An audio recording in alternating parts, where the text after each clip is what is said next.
until plus his successor Unaro and is Defensor sworn and in. Bidey This is for an heals. unusual setting, an unusual approach. Right side for a is going to farewell be address. all the Our melee last two with presidents to leave office Techie and did a Merringen for farewell heals. address of small scale, each of them less than 15 minutes, both of them done from the White House. This comes up on just under 1 hour with a lot of time for applause and Make sure you for eat if just you're, soaking in the adoration of food this buffed. enormous crowd. There's 20,000 people there at McCormick Place in Chicago. This is a huge convention center, and there were free tickets that were given out. Some just to people who lined up in the pre-dawn hours in sub-zero temperatures on Saturday morning in Chicago to be able to get in. This is also, if you know anybody who's ever had any association with the Obama administration, you'll also know that this was sort of torrential rain. last family reunion.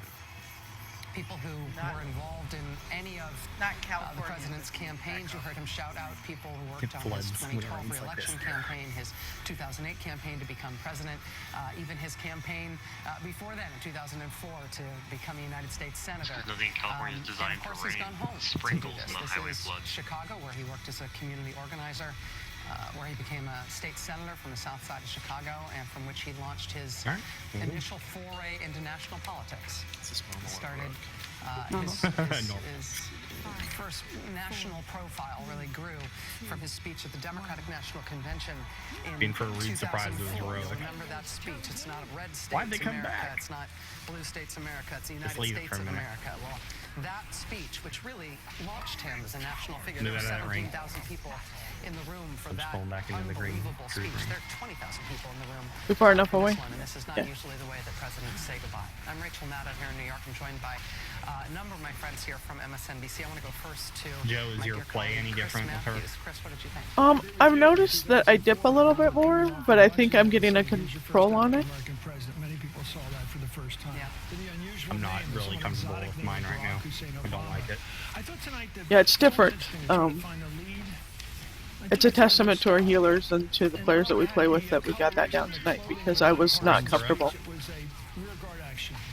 They took away one of my talents and redid a whole row on my talent tree, and then they removed an ability to bust and ignore pain, so in two abilities swaps what they do basically. Ugh. So it's just a headache. Slow down on a Hurge. We're at 59. We're at 46. Some of the melee that's comfortable, come over to him, doll, please. Just 2 or 3 maximum, not too much. Attorney General even said, a Southern conservative said that today. Jeff Sessions, he took on that. So I thought it was in He's at 43. 39. Had the sound and the clothing of a nonpartisan speech. It was We're probably very good. much if not a cri de guerre, a statement that I'm going to be in this thing and I'm going to be calling this guy.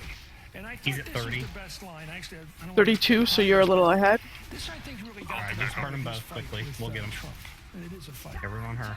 After all, if every economic issue is framed Line as a up. struggle between a hard-working white middle class and undeserving minorities, then workers of all shades will be left fighting for scraps while the wealthy withdraw further into their private enclaves. Boy, that's a statement against Trump.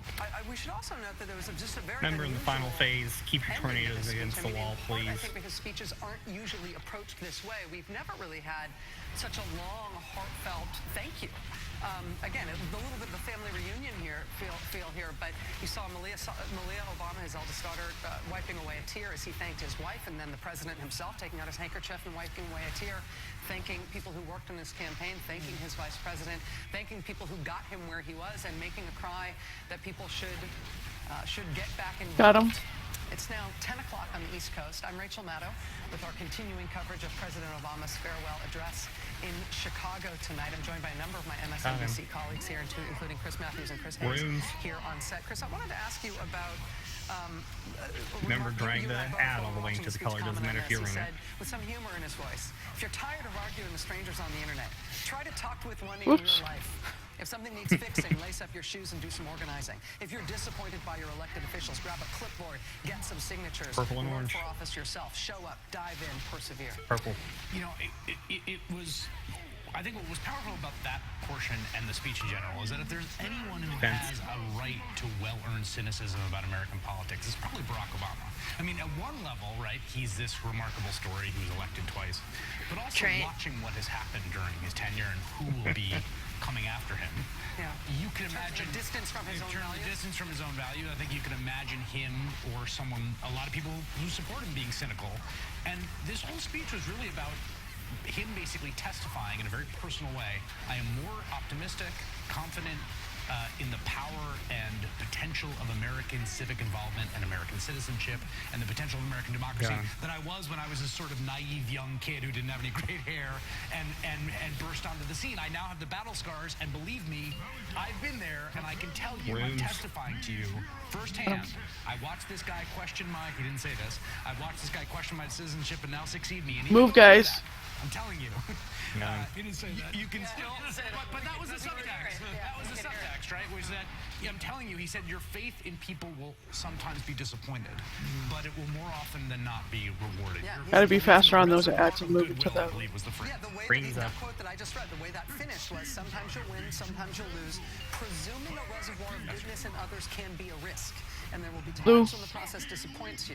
But for those of us fortunate enough to have been a part of this work, to see it up close, let me tell you, it can energize and inspire more often than not. Your faith in America and in Americans will be confirmed. Did he talk about Congress tonight? A little bit. He talked about public service. He talked about Congress being dysfunctional and wait until the next panel. This was not a salute to the work of Congress the last 8 years, because we know Mitch McConnell dedicated his life to destroying this man's chance of getting even reelected. I say with Jesse Jackson there on the road. I remember him crying actually the night here in Grant Park 8 years ago. Obama's about. No, I think that's an interesting omission. I think it was purposeful. I think the Congress has not been good. Yeah, I got him again. Great the last 8 years. They have not done. They should have dealt with immigration. They had the chance. They had a good bill passed in a bipartisan fashion in the Senate. Watch your tornadoes. I hold responsible. They just didn't lead. They didn't lead their people. You know, it's interesting. One of the ways in which the Democratic Party under Obama was outmaneuvered by the Republican Party to the point where it both bamboozled them and now it's really destroyed them in terms of their ability to form any sort of government majority anytime soon. In the center. Was on the issue of redistricting and how congressional districts are drawn. And I think there was some skepticism when it was announced a few weeks ago that Eric Holder and Barack Obama would form a political project in the wake of the Obama presidency to work on that issue for Democrats. The fact that that's kind of the one forthgoing, the one look-ahead presidential policy level issue that he really raised here. I mean, he talked about other values and other things that he cares about, but he did talk about gerrymandering. It's interesting. I think that's actually a sign that maybe he is going to work on that in his post-presidency. I think so, and I think that what the sort of subtext there and throughout the whole speech as he's sort of identifying these threats to American liberal democracy is that while the speech is very optimistic, it is also a sounding of the alarm about what the threats are to the basic, not just American domestic liberal democratic order, essentially the entirety of the post-World War II liberal democratic order that was constructed in the ruin of Holocaust and fascism and global war. And he is quite clear about identifying a number of threats to that from within and without. I think indecency is going to be our biggest challenge again, just the failure to be civil with each other. And I just spent 2 weeks with my family in India, and I say, you can call that a developing country, but what they have developed is civility. They treat each other with civility. And I think that Trump is probably going to bring down that level in our country in the next couple of years, unfortunately.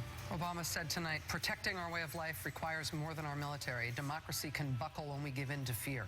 So just as we as citizens must remain vigilant against external aggression, we must guard against a weakening of the